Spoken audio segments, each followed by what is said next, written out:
everyone. I was looking at TV, listening to the Gospel Network and the Word Network, TBN, and I'm always inspired by listening to the Word of God, the people of God, and everything. And it started talking about Revelation and some of the attacks that are taking place. And I'm listening to this, and I'm listening to the Word of God and how they're talking about the helmet of the Lord, the breastplate of armor, and to make sure that you're completely guarded. Like you guard your loins, you guard your heart, you're gonna guard your mind, your body, and your spirit. These things, yes, you do have to garter. And when they say garter, it means to guard. Um, the biggest thing, your mind is going to be the biggest thing that you're going to have to garter. Um, if it is not true, you cannot entertain in it. Remember, Satan is the author of confusion. His biggest task is to bring about mental, physical confusion, chaos, mental chaos, to throw you off guard. If it doesn't make sense, don't do it. The biggest thing I tell people, a lot of people say, "Oh, I'm not gonna shower. I'm not gonna brush my teeth." Even sometimes they do these things, doing fasts and everything. And I'm telling them, I said, "Well, the Word of God says, wash your face, cleanse yourself. Do not appear unto man to be fasting. Do not appear unto man to be even going through tribulations. Let them wonder, um, how is it that God is doing what He's doing to you? And I know this is like a big time and a big struggle for us more than anything else, and our enemies rejoice in these times because they rejoice over our failures. They rejoice over our downfall. They rejoice over the fact that we lack and we do not have. So we really have to learn to guard ourselves even more, because in this time, our enemies are at play. And I know you're saying to yourself, well, I really don't have any enemies. I was good to everybody. I blessed everybody. I did a lot of good things. I really didn't have enemies. Even the people that I socialized with, we were good. No, that was a front. That was them pretending to be good with you. What you're gonna have to do, you really have to learn to guard yourself. And when that breastplate of armor comes on, that means you have to guard your heart. Certain things I can't allow people to come in and do. Oh yeah, you meet a guy or a girl, and they're wonderful, they're great, but you have to guard yourself against that person. You have to say, okay, well, I understand that you're great, but I gotta hold on to my peace.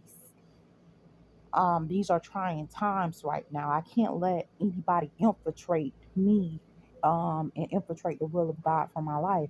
I got to hold on to my little bit, my sanity, my peace, or whatever God is calling on behalf of my life to do.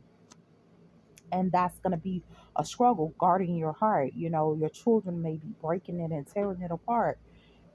It's hard to guard yourself and say, okay, I'm just going to put this in God's hands. I'm not going to stress about things that I have really no control over, things that I can't really see, physically prevent. I can't puppeteer you and make you do what I want you to do to safeguard you and keep you safe. All I can do is counsel with you, advise you, and ultimately the decision is yours. And I think that's the same thing that God does when He give us the Word of God. He counsels with us, He guides us through the Word of God, but ultimately the decision is ours to actually choose this. And sometimes we're not even given a decision, we're just thrown into darkness, because Satan can't accept the loss. The devil can't accept the fact that God is ready to do greatness with you. You're ready for God. So he sits up there and he starts throwing in tears and everything, putting you into places, you're serving God, and all you seeing is misery, misery, misery after misery. And you're like, Lord, I sowed good seeds. What is this? And that's those tears, that's those switches, that's those things that sit up there and make you question, is God really with you? Is your life really going the way you want it to go? Are things really what it's supposed to be? And these times, this is the time most of all that you should be guarding your loins. That means that's no sex. There's no sex. And it's kind of sad to say. I like I said, I talk to married people and I'd be like, don't have sex, and they sometimes become baffled and confused by it and not really understanding. People will violate your bedroom. People will violate you in certain areas that you're in because you're not really where you're supposed to be. It is all an illusion. It's illumination. It's stuff that I can't tell you any more direct than I'm telling you right now. It's not where you're at. The devil has lied to you. And see, you got a group of people screaming their devils, their demons, and they're rejoicing, but they don't know the consequences of what they're saying because they never had to suffer it, because the people of God has always been in turmoil because we didn't have our full armor on, because we were ill prepared. We weren't ready. So you didn't have a way to guard your mind against certain things that was attacking your mind because you weren't trained, you weren't ready, you weren't prepared, you weren't even going to church. You weren't even in God's house. You was just given a choice. Either you choose Satan or God. And you sat up there and you say, you know what, I'm choosing God. I don't care what, because I grew up in the church and I know God and I'm choosing God. I'm not choosing Satan. Had you chose Satan, you probably wouldn't even go through half the stuff you're going through. But you're going through it because you chose the right thing. You chose God. You chose the thing that sets you free from bondage. And see, Satan doesn't set you free from the devil. When you choose the devil, you become of the devil. You're going to become a minion. You're going to become one of his demons. And you're going to do exactly what the devil wants you to do.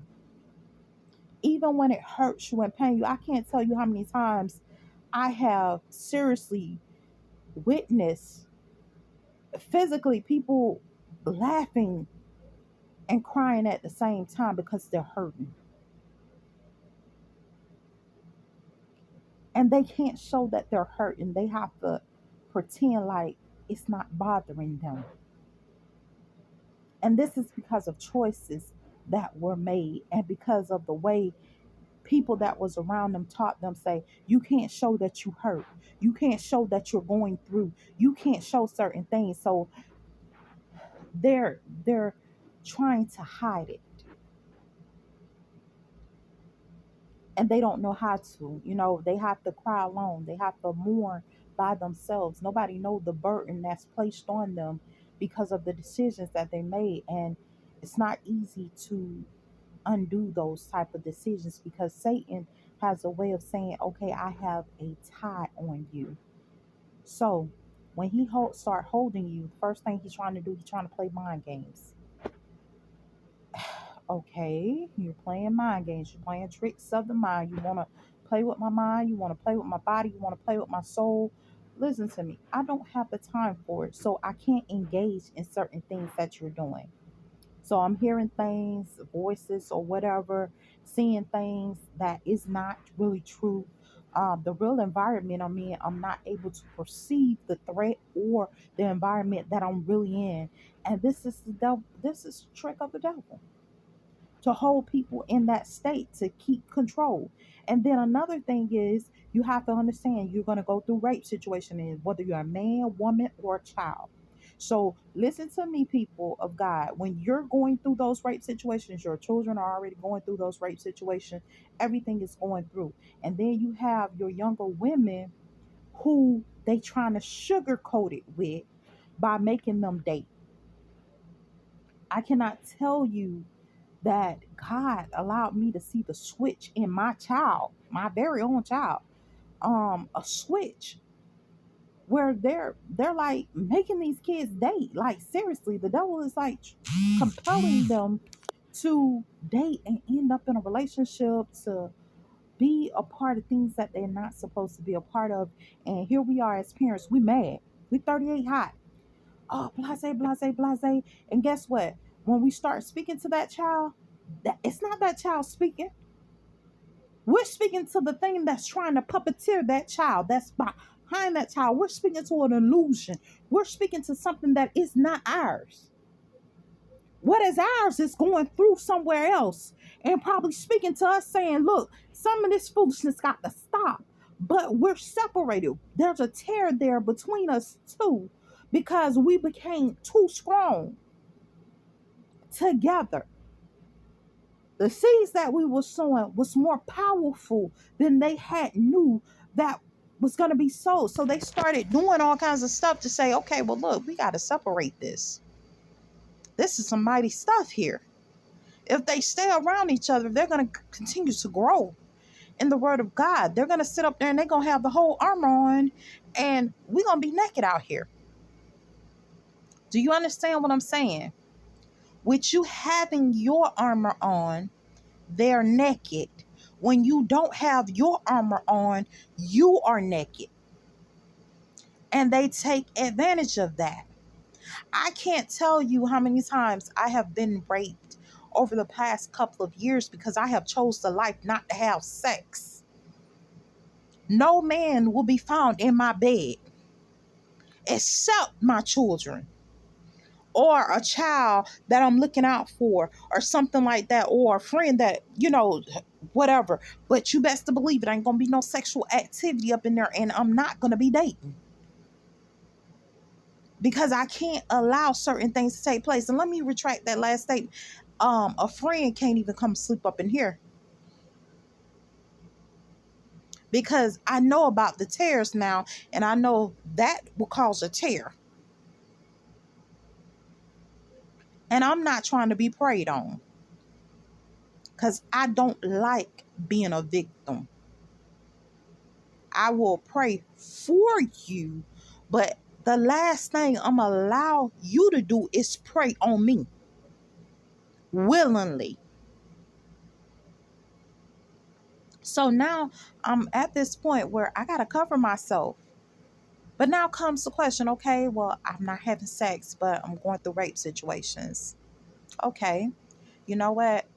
But when you're going through rape situations, because you done guarded your loins already because you're not sexually active. So you guarded your loins, but you're going through rape situations. And when you're going through those type of rape situations, that's a hard thing to do, to continue forth knowing that you're being raped. You could have dated so-and-so or whatever and been out of poverty, been out of everything. But here you are guarding yourself, doing the will of God, and you're going through what feels like a curse because you're trying to inherit your blessing. And it's never easy. It's not something easy to cope with. It's not something easy for you to deal with. But at the same time, which one you think is better? Because guess what? If you don't stick in with God, you will lose memory of the fact that you're in a situation where you're at the mercy of others, and you will continue to be raped, abused, and everything because you're giving yourself to people and you have forgotten that you were being abused. You've forgotten who raped you as they sat up there and showed you their face boldly and said, okay, now I can do you however I want to do you, and I can confess everything I want to confess to you, and I can say whatever I want to say to you because you got a man and you're dating somebody, and I can continue to abuse you, neglect you, or whatever I want to do, and all I got to do is erase your memory because you gave your armor away that actually protected you. Now, breastplate of that breastplate, that armor over that heart, that armor over that chest, um to prevent your heart from turning to stone, to protect your heart, to keep you from doing wrong. Start lining it up with the word of God. I started thinking about my children and how they were acting. My kids was one time acting so harsh to me and so rude to me and so disrespectful. And I couldn't understand what was going on because my babies was good babies. They always have been good babies, and I couldn't understand. And it was just God waking me up, say, remember what was going on with you and your mom? Remember how you used to act, but you was crazy about your mom? You loved your mom? This is your children at this time. So what you're going to have to do, you're going to have to humble yourself. You're going to have to talk to them in a peaceful tone. Talk to them in a guiding tone, even when they're angry with you. And they don't know why they're angry with you, but they're angry, and you can feel that hostility. But you're going to have to deal with them in a way that's peaceful so that they can become peaceful.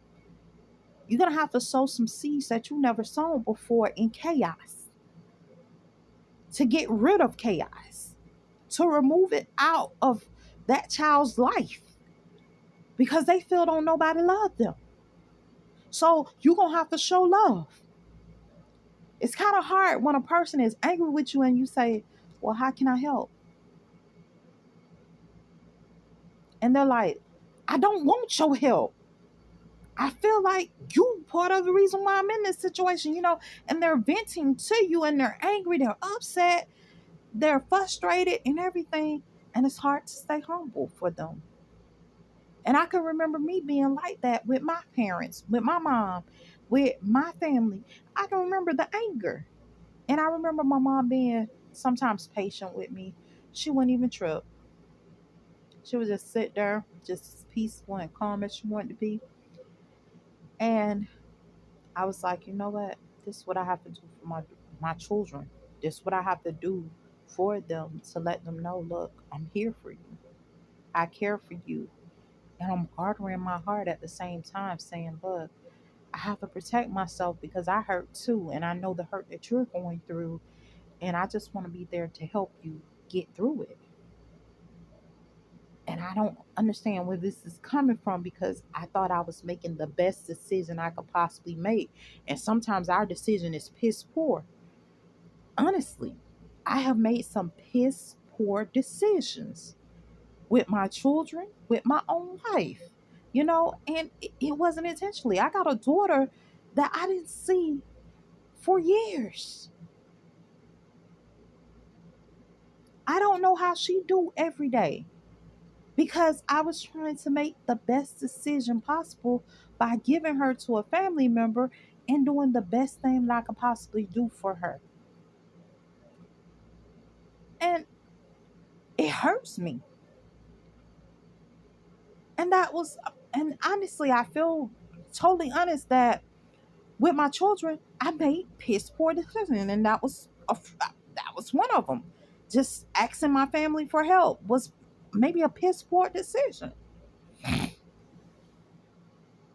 because I'm learning that my children needed me more than ever before.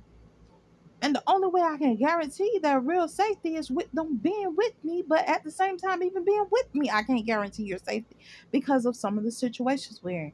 But guarding my heart against a lot of things, it's the only thing that I can possibly do. I cannot let certain things affect me when I have asked the question, have I done all that I can do?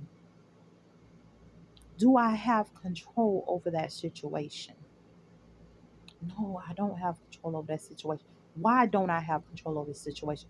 When I have done the analyzation and identifying the issues and identifying the things that plague and trying to find ways in which I can remedy them, that's all I can do. And implement my remedies. That's all I can do. There's really nothing else I can do. And guarding myself where I know that I have to sit up here and I have to accept some things that I can't change at this moment. Not saying that they will never change. I just don't have the power to change them right now. This is something God's going to have to help me with in gaining power to change certain situations with my life.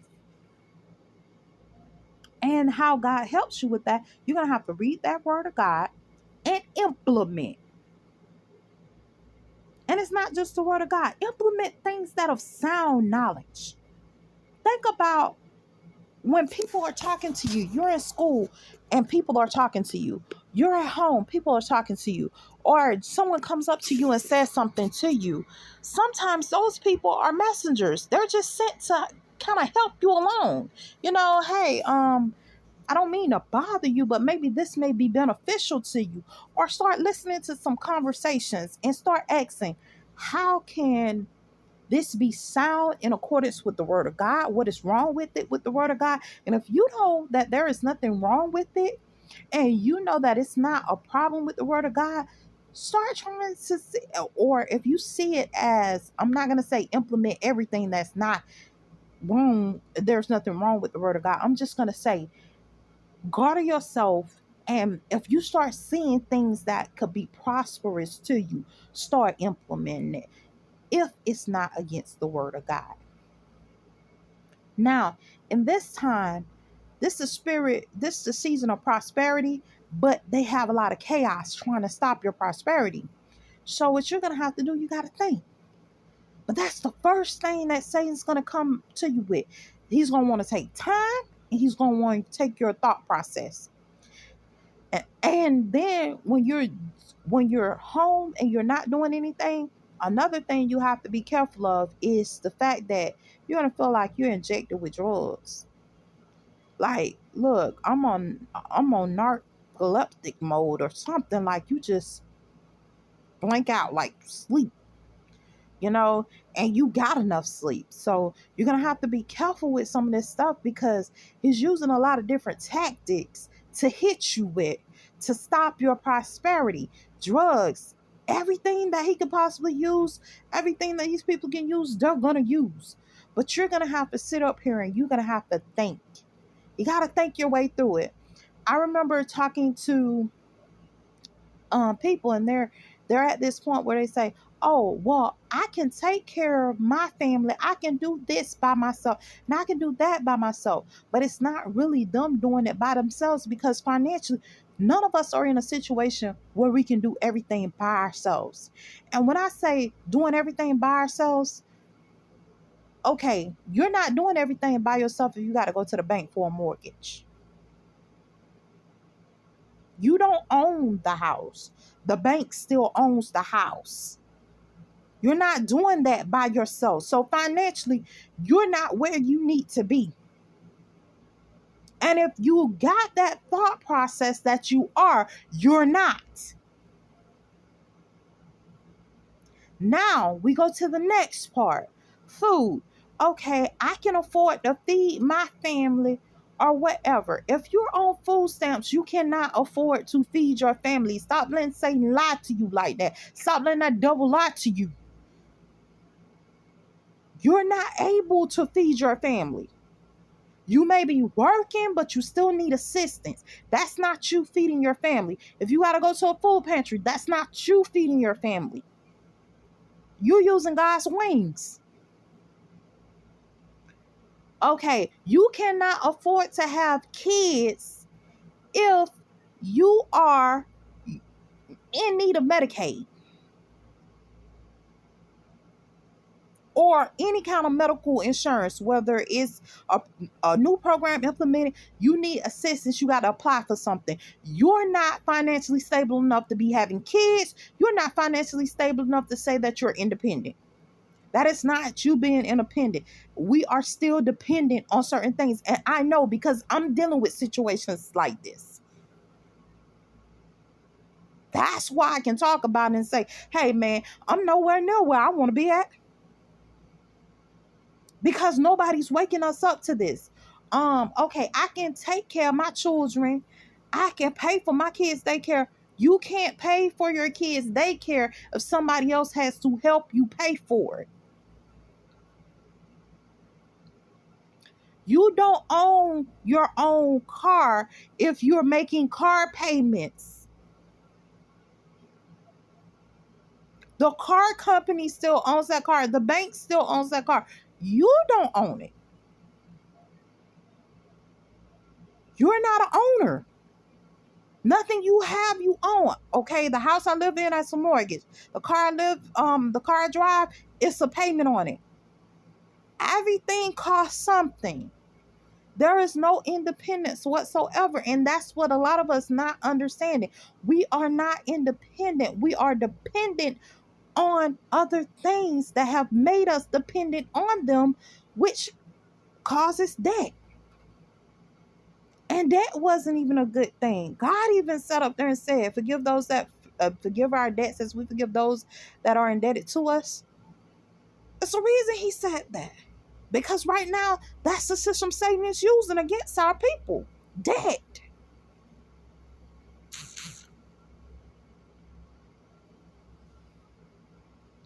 So we have to elevate. We have to use this. We have to think.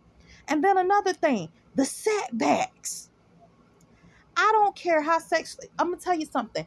This because you have to garter yourself, your private area.